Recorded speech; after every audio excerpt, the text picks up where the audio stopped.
In Predator Killer of Killers, we are introduced to a number of new predators not only differentiated by tribe or subspecies, but across time. In this video, we'll be looking at every predator from Predator Killer of Killers. The Brute Predator, a towering, immensely strong hunter who faces off against Viking warlord Ursa after eliminating her inner circle of warriors. Unlike most Yautja, the Brute abandons his cloaking device early in the hunt instead of relying on an array of high-tech weapons. He prefers brutal hand-to-hand combat, using his sheer strength to overpower his prey. In keeping with the franchise's pattern of evolving predator technology, the Brute Predator, appearing earliest in human history on the canon timeline, uses minimal advanced gear. His only real weapon is a large gauntlet capable of delivering devastating kinetically charged punches strong enough to shatter shields and crush bone. In the final confrontation, Ursa, despite being half his size, manages to turn the tide by using the water to her advantage.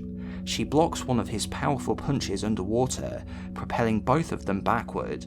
As she's launched safely out of the water, the Brute Predator is slammed headfirst onto an anchor spike, leading to his defeat.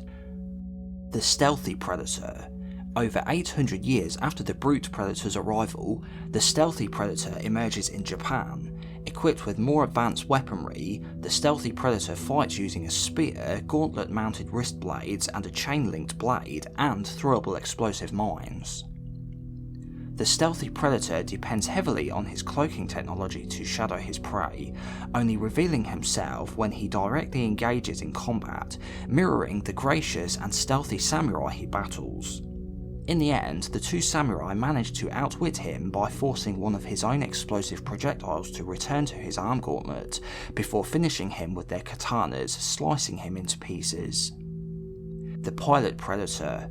The Pilot Predator stands out as a unique figure among the Yautja, being the first predator whose main method of combat is the use of an aerial vehicle. Throughout the story set in the skies during World War II, he remains inside his aircraft. Rather than using bullets, missiles or energy blasts, the Pilot Predator uses projectile harpoons that pierce through planes and tear out their engines, levelling the playing field against his human adversaries. His existence introduces a fascinating new realm of possibilities for Predator variants.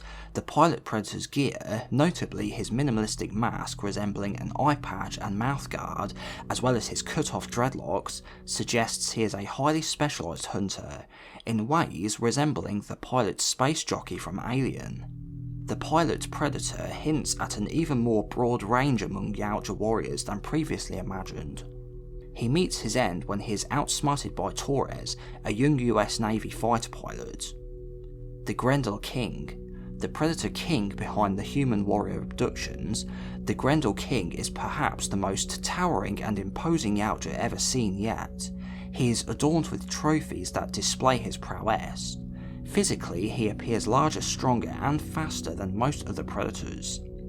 When Ursa and Kenji finally confront him on his high platform above the arena, they manage to cut and bludgeon him, but rather than weakening him, their attacks only fuel his rage. Between his fearsome appearance, mastery over the arena, and brief glimpses of his fighting ability and resilience, it's clear he earned his rank through sheer achievement rather than inheritance. Even as Kenji and Torres escape, he remains unbothered, almost amused, clearly relishing the promise of a new hunt to come. Soldiers. Grenle King's soldiers, other than the fact that they take orders from him, they aren't really expanded upon in Killer of Killers beyond that. They seem to serve as guards and move his abducted opponents from cells to the arena. In appearance, they resemble the Tracker Predator due to the tusks mounted on their biomasks. The Yautja populace. While we don't get a clear view of the Yautja commoners gathered in the arena as spectators, as most shots show them from behind as shadowy silhouettes, these limited glimpses reveal something important. The crowd is full of different shapes and forms, suggesting that each predator in the audience is as unique as the three showcased hunting on Earth in Killer of Killers. Thanks for watching my video and I hope you enjoyed it. Give it a like if you did and I'll catch you next time.